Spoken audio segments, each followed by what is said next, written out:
Alors bonjour, je m'appelle Léa Golder, j'ai 34 ans, je suis originaire du Havre. Je travaille en tant que responsable de système d'information dans la finance. J'aime beaucoup tout ce qui est langage, donc y compris le langage informatique. J'écris à peu près depuis l'âge de 7 ans. J'ai commencé avec les journaux intimes et puis je me suis mise à la fiction à l'âge de 17 ans. Donc j'ai achevé 4 livres et j'en ai 4 autres en projet. Le premier qui a été édité donc en format papier, je l'avais écrit à l'âge de 23 ans. À l'époque j'étais en école de commerce, je me sentais pas vraiment adapté à ce milieu. Du coup, j'ai créé un personnage qui, lui, est très adapté au milieu. C'est un peu un livre du style, je dirais, de Frédéric Becbédé, un peu outrancier sur une jeunesse dorée qui a tout pour plaire et tout pour être heureuse, mais qui est malheureuse de ne pas avoir souffert de tragédie. Et du coup, qui se noie un peu dans les excès pour trouver une tragédie et donc un sens à leur vie. Les premières expériences de télé-réalité, effectivement, j'étais complètement accro pour l'aspect sociologique de la chose.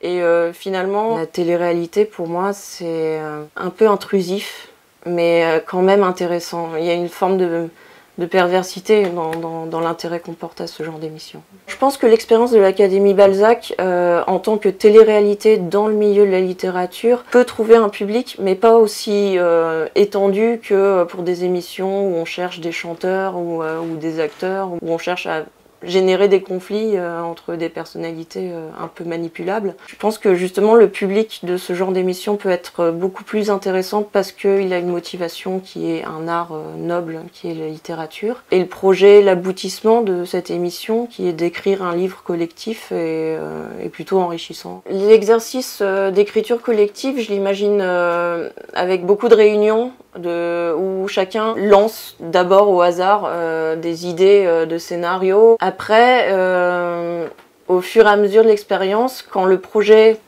prendra forme réellement, chacun se mettra à écrire ses chapitres et on les confrontera les uns avec les autres. J'ai du mal à imaginer le résultat en fait, puisque chacun a un style propre et ça peut être très enrichissant mais aussi très déroutant.